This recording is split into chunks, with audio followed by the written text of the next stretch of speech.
Fala galera, você que está ligado aqui no canal Liga da Física, eu sou o professor Michael Loureiro e hoje nós vamos falar sobre a parte de força centrípeta e a aplicação dela no cotidiano. Então, para você que ainda não é inscrito no canal, faz o seguinte, te inscreve no canal, ativa o sininho de notificação, senta o dedo nesse like, curte esse vídeo e compartilhe, porque o canal está crescendo com você e a gente aqui da Liga da Física agradece. Vem com a gente!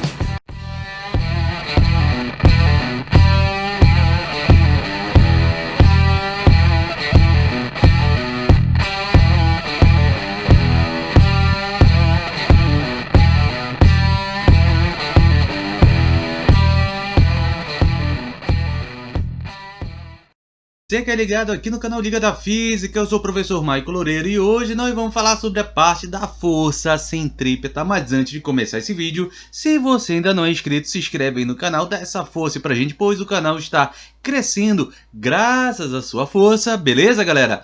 E ativa o sininho de notificação e não te esquece, dá o teu joinha, dá o teu comentário, compartilha esse vídeo, pois outras pessoas também estão se beneficiando com as nossas aulas aqui. Então galera, vamos começar a falar sobre a parte da força centrípeta, lembrando que a gente está falando da parte da força centrípeta, que nesse caso é uma parte da dinâmica, e caso você não tenha assistido ainda nenhuma aula sobre a parte de dinâmica, leis de Newton e outras forças, decomposição de forças, eu vou pedir uma coisa para você.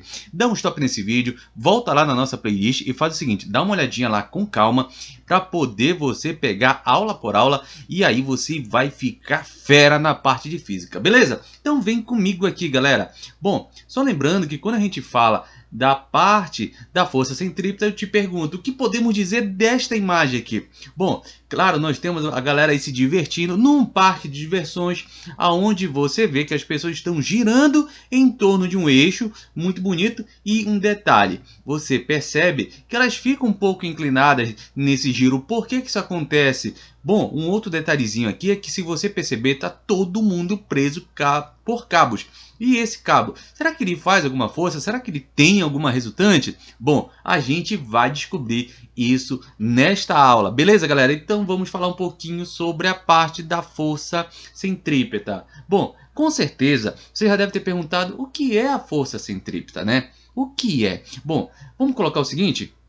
O que é a força centrípeta? Bom, ela se trata, na verdade, de uma força que atua sobre objetos em trajetórias circulares, galera. E ela é definida pela segunda lei de Newton. Por isso que eu falei para você, caso você tenha perdido alguma aula sobre a parte da dinâmica, em especial a primeira aula logo, galera, que fala sobre as leis de Newton, você percebe que aqui essas são aplicações. Então eu preciso saber muito bem como definir a primeira lei, que é a inércia, a segunda lei, que é o princípio fundamental da dinâmica, que nos dá a ideia de que toda força é proporcional à massa vezes a aceleração, e o princípio da ação e reação. Então, caso você não tenha assistido essa aula, como eu falei, dá um stop rapidinho nesse vídeo, volta lá na primeira aula da nossa playlist sobre a parte de leis de Newton, dá uma olhadinha, assiste, depois você volta para cá, beleza? Então, vamos aqui seguindo falando sobre a parte dessa força, galera.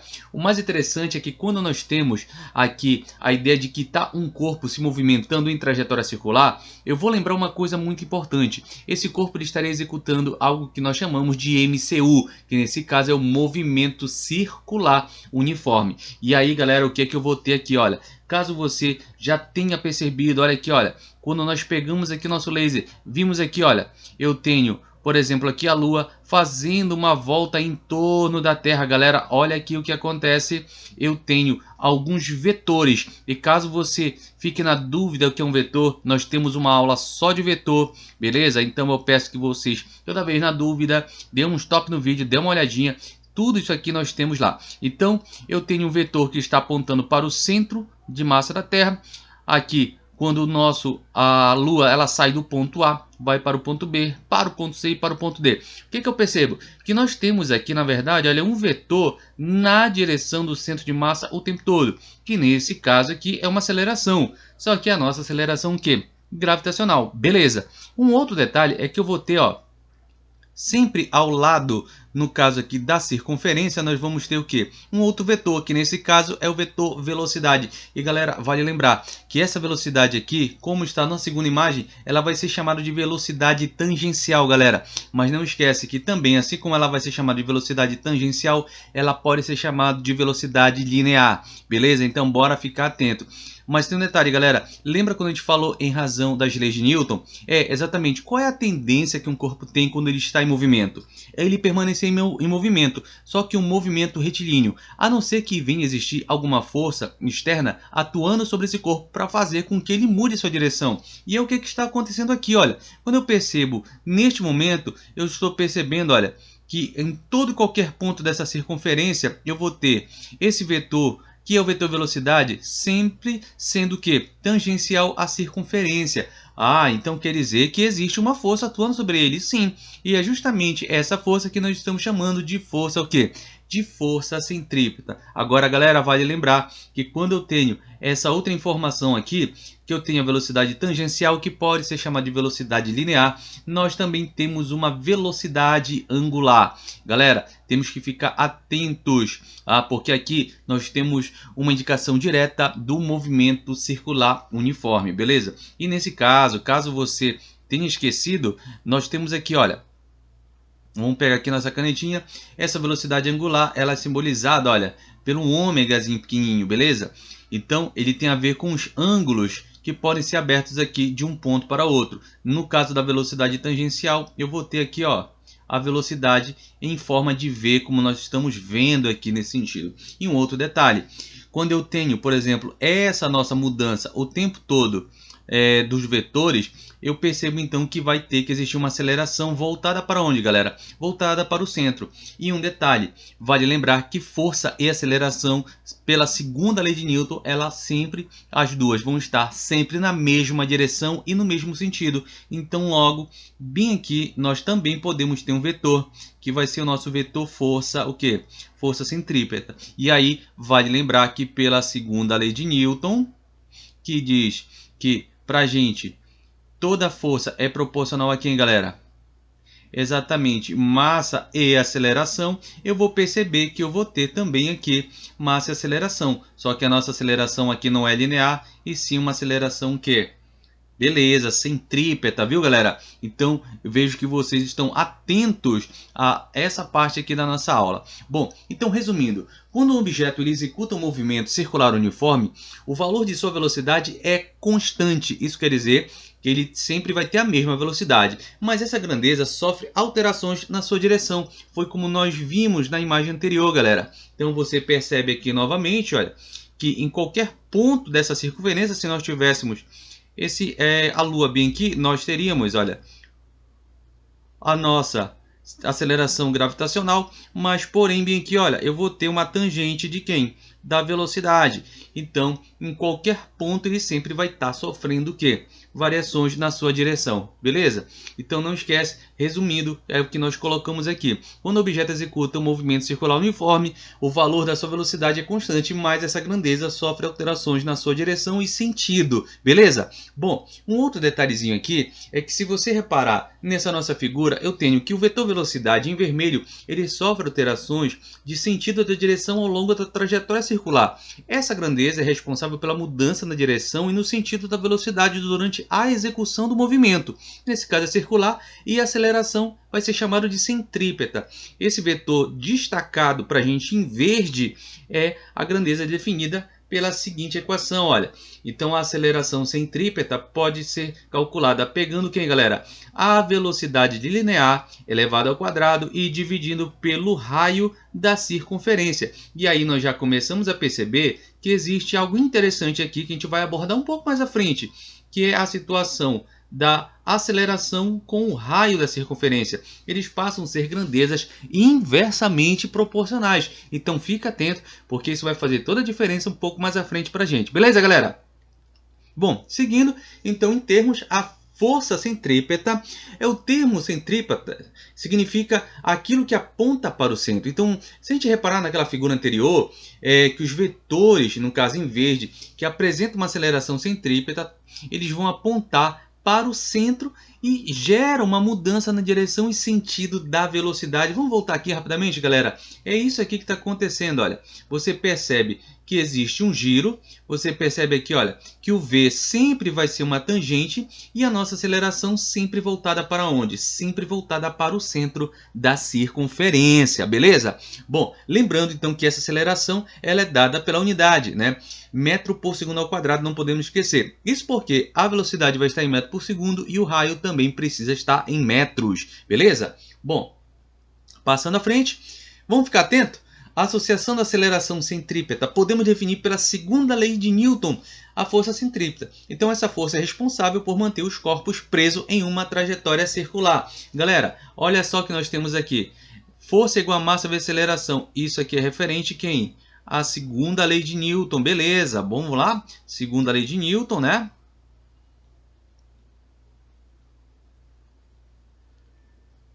Segunda lei de Newton. Porém, olha, o que eu tenho aqui? Então a força centrípeta também tem a ver com massa e aceleração que, galera? Centrípeta. Só que você viu que a aceleração centrípeta pode ser dado por quem? Velocidade linear ao quadrado dividido pelo raio da circunferência. Então se você pegar esse AC e substituir por V quadrado sobre R, você encontra a equação da força centrípeta, que nesse caso seria massa, velocidade elevado ao quadrado dividido por quem? Por R, galera. Agora tem um detalhe. Aqui, viu, gente? Muito em função da velocidade linear. Porém, lembra quando nós falamos sobre a parte do movimento circular uniforme? Existe uma relação extremamente importante aqui, galera. Que quando eu tenho, olha, vou até separar aqui. Quando eu tenho a velocidade linear, ela também pode ser dada pela velocidade angular multiplicado pelo raio. Então, se você trocar aqui, nesse V ao quadrado, você teria isso aqui, olha. M ômega R ao quadrado, tudo isso dividido por quem? Por R. Bom, quando você for fazer essa distribuição aqui, você pode cortar este R com R daqui e você teria no final que essa força poderia também ser calculada pegando a massa, multiplicando pela velocidade angular ao quadrado e multiplicando pelo raio da circunferência. Então, aqui a força centrípeta em função da velocidade linear e aqui em função da velocidade o quê? Angular. Então, bora ficar atento a essas duas equações, pois elas podem ser fundamentais na solução de uma questão, beleza? Bom, gente, bora fazer aqui uma física na prática realmente? Bom, pela imagem que você vai ver agora, você tem aí um piloto justamente daquelas moto velocidades. Porém, você deve ter percebido, se você gosta desse tipo de esporte, que o nosso amigo aqui, o que é que ele faz? Ele, para fazer uma curva em alta velocidade, ele se inclina e quase fica, né, deitado no chão. Na verdade, essa é a impressão que nós temos, porque ao inclinar justamente quem? A moto, nós vamos ter que a partir deste ponto aqui, nós teríamos um vetor para baixo, que seria quem, galera? Beleza, o vetor peso. E aí, ele está apontando para o centro. Vamos fazer bem aqui assim, ó, para a gente poder entender. Aonde eu tenho que essa força que ele está fazendo, ou a força atuando sobre ele, seria justamente a força centrípeta. Agora, vale lembrar, se você olhar bem aqui, ele vai ter uma força normal nessa direção, olha, galera. Desculpe aí que não ficou bem retinho, mas é isso que está acontecendo. E por essa inclinação eu também posso ter aqui, olha, os eixos PY e o eixo Q? PX. E aí eu vou perceber uma coisa muito, mas muito interessante, que quando ele inclina, eu também tenho aqui, olha, o auxílio da força de atrito. E nesse caso, você começa a perceber que só para o centro, galera, nós temos aqui várias forças para o centro. Presta bem atenção, nós temos várias forças para o centro. Aí tem um detalhe, ele vai conseguir, e até primeiro porque quando você viu que se eu tenho maior quantidade de forças para o centro, lembra da equação da força centrípeta? Força centrípeta é dada como mv² sobre r. Quando ele se inclina, dessa circunferência que ele está fazendo, eu percebo que o raio vai o quê? O raio vai diminuir. Ao diminuir, o que acontece com a força centrípeta? Ela vai aumentar. Beleza. Então, nesse caso, quando ele diminui, inclinando o corpo para poder dar uma melhor estabilidade para momento da curva, ele também, ao reduzir o raio da circunferência, ele aumenta a força atuante em cima dele, fazendo com que ele consiga fazer essa curva em alta velocidade. Então você vê aí que os pilotos, eles devem fazer um estudo bem minucioso para poder fazer uma curva com toda a segurança em alta velocidade. Então você vê realmente física na prática aqui pra gente. Um outro detalhe é que, assim como a aceleração, a força centrípeta aponta para o centro da trajetória circular. Quando um veículo, por exemplo, ele executa em uma autoestrada, a força de atrito entre os pneus e o asfalto atua como uma força centrípeta. Isso quer dizer o que, galera? Mantém o móvel preso à trajetória circular. Os pneus carecas e a pista molhada, ela diminui o atrito e aumenta o risco que o veículo de perder o controle e sair da pista durante a execução de uma curva. Então vamos voltar rapidamente aqui, galera. Olha o que acontece. Nós sabemos que a força de atrito ela é dada por quem? Coeficiente de atrito vezes a força de reação normal. E nesse caso, a força de atrito que ele utiliza é o estático, para poder dar uma melhor estabilidade. Porém, se o pneu estiver careca, ou nesse caso, havendo para a gente aqui água na pista ou qualquer tipo de sujeira, ele passaria a utilizar o coeficiente de atrito cinético, fazendo com que a roda agora começasse a deslizar sobre a superfície, e isso vai dar instabilidade para o nosso piloto, ou até mesmo, galera, para um piloto de Fórmula 1, como também eles fazem curvas em alta velocidade. Então, a grosso modo ali, ele está falando que nós podemos comparar que a força centrípeta também pode ter a sua resultante igual à força de atrito. Nesse caso, se nós pegarmos aqui, formos decompor, nós teríamos massa velocidade ao quadrado dividido pelo raio da circunferência é igual a quem? Mi vezes a força de reação normal. Só que você é uma pessoa esperta que está se preparando aqui no canal Liga da Física, vai fazer o seguinte, olha. Vai destrinchar isso aqui e poder colocar da seguinte forma. Mi, aqui olha, N, se eu tiver na mesma direção do PY aqui, eu sei que o nosso PY é o cateto que adjacente a este ângulo, então eu vou trabalhar com a função cosseno. Vai ser mg cosseno do ângulo θ, viu, galera? E aí eu vou perceber que eu posso eliminar massa e, caso seja pedido para você aqui, olha, o nosso amigo, o coeficiente de atrito, você pode pegar toda essa parcela que desse lado está multiplicando e passar para cá dividindo. Então nós temos aí aplicações que podem ser dado até mesmo, galera, em um plano inclinado, beleza? Bom, então prosseguindo, olha só, uma coisa que talvez você possa ter se perguntado. Poxa, o Michael não falou sobre a força centrífuga. Galera, mas existe a força centrífuga? Bom, bora pensar numa coisa. Quando a gente está andando de carro e o veículo ele executa uma curva para a direita, percebemos que o nosso corpo automaticamente é levado para o lado esquerdo, apresentando a tendência de a gente sair da curva feita, pelo veículo. Aparentemente, uma força puxa a gente para fora da trajetória. Daí a ideia da força centrífuga, mas todavia vale dizer que essa força centrífuga ela não existe, viu, galera?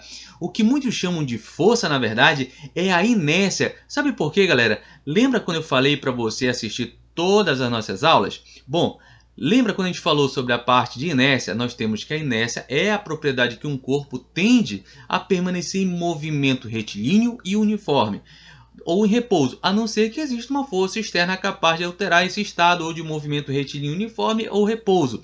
Então, na verdade, a tendência de um corpo, na hora que faz uma curva, a tendência dele era permanecer em linha reta, em movimento retilíneo. Só que a força centrípeta vai fazer com que o carro ou a moto consiga fazer a curva. Nós, como não estamos colados, por exemplo, ao banco, a tendência é que a gente saia em linha reta. Só que a sensação que nós temos é que a gente está sendo puxado para o outro lado. E isso, galera, fazia com que os pilotos de Fórmula 1, principalmente há muito tempo atrás, tinham que fazer musculação, fazer um trabalho para reforçar a musculatura do pescoço, pois ao fazer uma curva em alta velocidade, eles tinham que puxar a cabeça para a volta aonde estava se fazendo a curva, para que vinha se evitar aquele desloque por causa de quem? Por causa da inércia, beleza? Então você vê aí que a gente está praticando física aqui realmente pra gente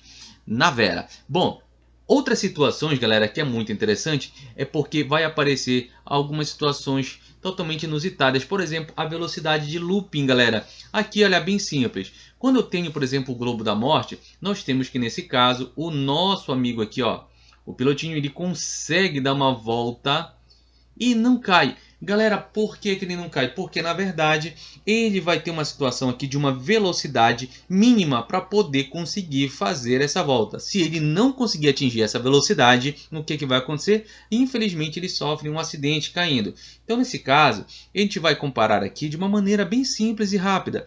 Que a força centrípeta nesse caso tem a sua resultante igual ao peso. E nesse caso, olha, a força centrípeta pode ser dada por qual equação? Exatamente, mv² sobre quem? Sobre R. Nesse caso aqui, ó, peso seria massa vezes quem? Vezes gravidade. Então eu percebo que a gravidade eu posso retirar. Verifico que o R aqui, que é o raio que está dividindo, passa para cá multiplicando. Nós teremos V elevado ao quadrado é igual a R vezes G. Nesse caso, olha galera, nós vamos pegar o 2, que desse lado aqui é um expoente, passar para cá em forma de raiz. E nós vamos encontrar que essa velocidade de looping seria o valor de quem? Do raio multiplicado pela gravidade e, claro, tirando aí a raiz quadrada. Então, para ele poder saber, por exemplo, qual é a velocidade que ele tem que atingir para que ele consiga fazer uma volta completa, basta ele pegar o valor do raio da circunferência do globo, multiplicar pela gravidade, aproximadamente 10, e daí tirar o valor da sua raiz quadrada, beleza? Então, hora ficar atento que é justamente esse tipo, olha, de equação que às vezes pode ser colocada em outras situações, mas aqui na Liga da Física a gente está dando toda essa dica para você, beleza, galera? Bom, um outro detalhe é que se você reparar, você tem aqui, olha, um carro passando numa lombada ou até mesmo numa depressão. Bom, olha só, quando ele passa sobre uma lombada, se a gente decompor as forças, eu tenho a força de reação normal, beleza. Lembrando que a força de reação normal, ela forma com o piso um ângulo de 90 graus. E aqui embaixo eu vou ter, ó, a força peso que sai do centro de massa do carrinho. E nesse caso, olha, porque bem aqui nós vamos ter quem? O raio dessa circunferência. Então vou só fazer assim, ó. É o raio da nossa circunferência, beleza? Aqui é o nosso vetor velocidade. Bom, no outro caso aqui eu vou perceber, olha, ele vai passar por dentro de um vale. Novamente eu tenho a força peso, eu tenho aqui, ó, a força de reação normal e a força centrípeta. Pois aqui, ó, se a gente prolongar a nossa circunferência, é para cá que está o nosso círculo. Então daqui para cá nós teremos quem? Teremos o nosso raio. Lembra logo no começo da aula que eu falei para você que todas as forças para o centro, elas aparentemente são somadas? Claro, olha só, eu tenho força de reação normal e tenho força centrípeta. Quantos vetores nós temos na direção do centro? Nós temos 2, certo? Então, para fora, eu só tenho o peso. Então, nesse caso, olha, as forças para o centro de uma circunferência, galera, não esquece, elas sempre serão maiores do que aquelas que estão apontando para onde? Para fora da circunferência. Olha a nossa imagenzinha bem aqui, ó. 2 forças para o centro da circunferência e apenas uma para fora. E isso pode fazer muita diferença na hora de uma questão teórica para você, beleza? Então, está aí a dica. As forças para o centro sempre são maiores, beleza? Então, galera, fica ligado. Se você ainda não está inscrito no canal, não perde tempo, te inscreve. Vai lá, ativa o sininho de notificação, beleza? E faz o seguinte, olha, dá o seu joinha, tasca o dedo nesse like e compartilha esse vídeo que nós vamos estar aqui trazendo toda semana aula nova para você. Beleza, galera? No mais, fica um forte abraço do professor Michael e até a próxima aula.